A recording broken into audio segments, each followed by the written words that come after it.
یہ اڑا خاندانی نظام جڑا حیا نہ حیا بڑیا نے احترام حیا وہ کتنے غیر تھی گئے تو ختم تھی گئے ہوں تو انہی نسل تیار تھی نہیں پڑی موہ تے ہتھ چانے پیو تے ہتھ چانے بھیڑا تے ہتھ چانے انہی نسل تیار تھی نہیں پڑی نشئی اور چور اور بد کردار تبکا والی تماشیاں والی یہ نسل کیوں تیار کی پڑی تو غور کرو یہ نسل کے بگاڑ خاندانی زندگی میں بگاڑ جڑا آ گیا سب تو پہلی گل اولاد کی تربیت کے بارے میں میاں بیوی ان کے اندر ہم آہنگی ہونی چاہیے دماغی اگر ماں باپ کے درمیان ذہنی طور پر جوڑ نہ ہو تو بچوں پر بہت سخت اثر پڑے گا موا کی کرنی ہے وہ تو جتنی بھی گندگیاں کرے کر پیو کو چھپانی نہیں دستی پردہ پانی اس نہ کے انجام نکل نہیں اسے بگاڑ پیدا تھی نے وہ بگاڑ وہ غلطیاں انجن کے او ماوا نے ہاتھوں ٹھیک نہیں کی وہ گھر میں سربراہ کو دسنا ضروری ہے نہیں دستی ہے جس سے فساد انتہا سے پہنچ گئی ہے مت رونی یہ حالات ہے کہ نہیں ایک دو گھروں کے تو اس طرح ہر جگہ ہوتے ہیں اور ہمارے ہاں تو شہروں میں تو بہت زیادہ ہے ایسا دور آ گیا ہے کہ آپ اولاد کو نہیں روک سکتے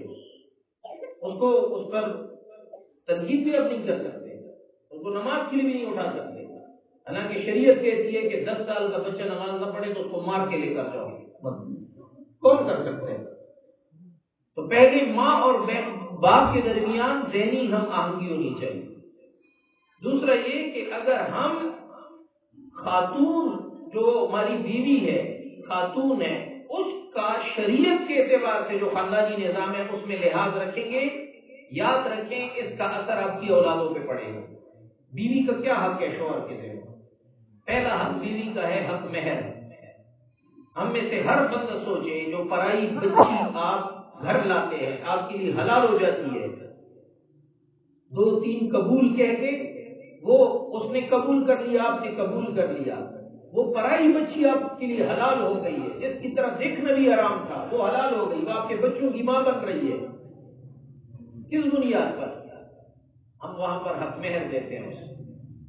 حق مہر کوئی ذکر نہ کرے تب بھی بندے کے اوپر واجب ہو جاتا ہے وہ دینا ہے ہماری طرف یہ رواج ہو گیا ہے ارے جی 20 تولے سونا لکھا تے پلاٹ لکھاؤ تے کمرے لکھاؤ تے اے لکھاؤ تے او لکھاؤ تے گھر کھک بس نانے ہونا حضور صلی اللہ علیہ وسلم کی حدیث سے مجموع الزوائد حدیث کی کتاب ہے اس کی روایت ہے پیغمبر پاک صلی اللہ علیہ وسلم فرمانے کہ جس آدمی اپنی بیوی واسطے حق مہر مقرر چکیتا کہ میں 2 تولے سونا دیتا یا 1 لاکھ روپے دیتا یا پلاٹ دیتا جڑا بھی حق مہر مقرر چکیتا اور وقت جڑے نغمنات کیتا دینا کتنے آج کل یہ رواج ہے دینا کوئی بس لکھو دینا کتنے ہیں تو لہذا حضور صلی اللہ علیہ وسلم فرمانے کہ دنیا تو جاتی تو 2 گناوانا وہی تھی دنیا 2 گناوانی نحوست لے کے وہی تھی یہ دنیا تو ایک اے ظالم مرسی دو زنکار مرسی یہ حدیث آخری ہوئی حق مہر لکھا دیا نہیں اور یہ تصور کیا کہ کون دیتا ہے بھائی لکھو بس ایک نکاح میں سونا ہے میرے ترغیب دینے دیر سے نبت ہے دانتوں نے سونا لکھا ہے اللہ نے بندے 5 لاکھ کے سونا پہنچ گیا تو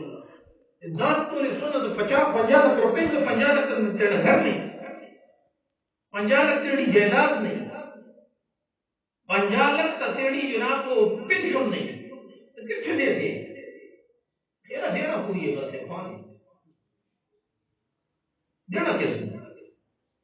بھائی لکھوانا نہیں ہے صرف وہ دینا ہوتا ہے اور نہ دے تو حدیث کے بیان یہ دنیا تو وہی تھی ایک ظالم من تھی وہ ظلم کیتا ہے جڑا حق لکھوایا کو دیتا نہ اور دعا زانکار مر کیوں کہ جڑے حق تھے وہ پرائی جیتے دے واسطے حلال کی آئی وہ تو دیتا نہیں. یہ پہلی گل. دعا بچے نہیں اپنی رنا نہیں جڑے نام نہ پکا اللہ تعالیٰ اڑے سے واجب کی ہے اس کی کوتاہی. دوستان محفل ہو سن تے بکرے پکا سن تے سیخ پکا سن تے مچھلی پکا سن تے صبح کر سن تے گھر آلو نے شورے گھر گھرے تھے. پیغمبر پاک صلی اللہ علیہ وسلم کے فرمان حضور صلی اللہ علیہ وسلم نے ارشاد کیے دین کے دس نبے شریعت کیڑا خاندانی نظام دس نبے. پیغمبر پاک صلی اللہ علیہ وسلم فرمانے تسی صدقہ کرو کھانا پینا دو سب سے بہترین لقمہ تے صدقہ کیڑا ہے او جڑا دبئی کے آئے ہوئے سنگی دی منہ سے دبا ہوئے اس نے پروگرام کرے وہ بہترین صدقہ ہے. جڑا مہمانہ سے کرے وہ بہترین صدقہ ہے. پیغمبر صلی اللہ علیہ وسلم آپ نے بہترین لقمہ وہ ہے جو آپ اپنے بیوی کے منہ میں رکھیں. بیوی کے منہ میں تو بہترین چیز سب سے بہترین چیز آپ کو اللہ وقت دے. آپ گھروں میں مہمانوں کو بکرے کھلائیں دوستوں کو کھلائیں لیکن پہلے گھر. تیسری شے خاندانی نظام میں جڑا بگاڑ ہے اس بگاڑ کے کہ اسی رنا کو میراث سے حصہ نہ دیں بیٹیوں کو حصہ نہ دو تو بیٹیاں نہ حصہ کہتے تو پڑھائی کرے گی نہ بھائی استعمال نہ چیز ہو. نماز اللہ فرض کیجیے گا تو قرآن اس کے نہیں کہ صبح کی نماز 2 رکعتیں تے ظہر کی 4 رکعتیں اللہ تعالیٰ پیغمبر صلی اللہ علیہ وسلم تے چھوڑا ہے کہ وہ نماز کی تفصیلات امت کو بیان کرو ہے. پیغمبر صلی اللہ علیہ وسلم بیان قرآن سے اللہ پہ بیان دو. قرآن سے اللہ اتنا ہے کہ نماز چھوڑے ہوتے فرض ہے کتنے رکعت فرض ہو کیڑا ٹیمج فرض ہو کنجی پڑھتا رکوع کی نیوسی سجدہ کی نیوسی کہ قوم جلسہ کی نیوسی کیڑی سورتہ پڑھتا کیڑی رکعت جناب سورت ہوسی کیڑے سناوسی ساری تفصیلات اللہ تعالیٰ نہیں دسیاں کہانے بھی چھوڑیاں نہیں. پیغمبر صلی اللہ علیہ وسلم نے جو تسی دستے ہو کہ میراث نہ ایک حصہ اللہ آپ دس ہے اس کی تفصیل اللہ تعالیٰ اصولی تفصیل پیغمبر صلی اللہ علیہ وسلم نے بھی نہیں چھوڑی. قرآن آپ دس چپے نہ اتنا حصہ ہے تے گھروں نہ اتنا ہے تے منہ نہ اتنا ہے تے جی نہ اتنا ہے تے پترے نہ اتنا ہے ساری تفصیل کیوں کہ اللہ تعالیٰ کا خالق کی کام ہے. اللہ تعالیٰ کو تو علم ہے نا کہ ہمارا مزاج کیا ہے. اللہ خالق اللہ اجمل نفسیات بھی جان کہ انہوں نے دل جمال کی محبت کتنی ظلم کتنا ہے یہ دھیوں کو ادھے سے نہ دے سو رنا کو نہ دے سو. جوان بھائی فوت ہو جاتا ہے بیوہ رہ جاتی ہے اس کو شادی کرنے نہیں دیتے تو جوان بیوہ کی شادی کرنی نہیں دیتے کیوں میراث لے جائے. یتیم اپنے جناب جو بھائی کی یتیم بچے بچ جاتے ہیں ان کے ساتھ ظلم ہوتا ہے. بیٹیوں کو حصہ نہیں دیا جاتا یہ بڑا ظلم انتہائی بڑا ظلم. اور یہ تفصیلات اللہ ساری دسیاں تے آخر کے آیت ہے. اللہ تعالیٰ فرمان اے منڈے حدود اے منڈے کے حدود حد ہے حد لگا تھوڑے پٹے نہ حد ہونا ہے شارے نہ حد ہونا ہے پٹے نہ حد ہونا ہے محلے نے حد ہونا ہے تو اس حد کو اجنبی شخص کراس کرے تو اسی نہ ہو چھوڑنے. گھر میں حد ہونا ہے چردیواری ہونی دروازہ ہونا ہے اسے اجنبی آدمی آ سکتے گھر میں اس لیے ہون گھر اسلام گھر تو اجنبی آدمی بڑھ رہی ہے اس حد کو کراس کرنا ہے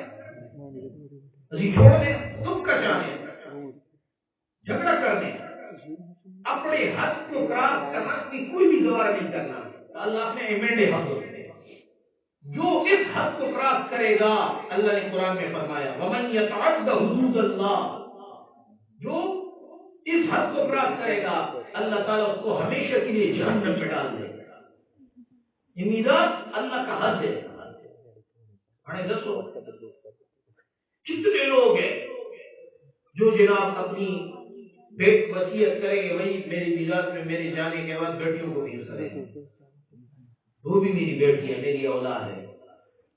نہیں. اور اگر اپنی زندگی میں تقسیم کرو تو اولاد فرق نہ کرو. اڑے پاسے کہ جڑا کمانا ہے کہنا تو اس نے تا بچی بھی قریب کرنے اس بھی قریب کرنے اور جڑا کمانا نہیں وہ تا چھکنے کٹنے گھر کو بھی کٹنے روپے کے نہیں دینا. یہ صورتحال خاندانی نظام میں بن گئی ہے. اولاد فرق نہ کرو، حتیٰ کہ مستحب ترتیب ایک ایک بندہ اپنی زندگی اپنا پیسہ اپنا جائیداد اولاد سے تقسیم کرنا ہے. دھیا پتروں کو برابر دی، مرنے کو بعد دھیوں کو عدل ملنا ہے. اور زندگی اپنی حیات اپنی صحت واخلے جہاں میں اپنے سامنے اپنی جائیداد اپنا پیسہ دھیا پتر تقسیم کرنا تقسیم تھی مستحب ترتیب کے برابر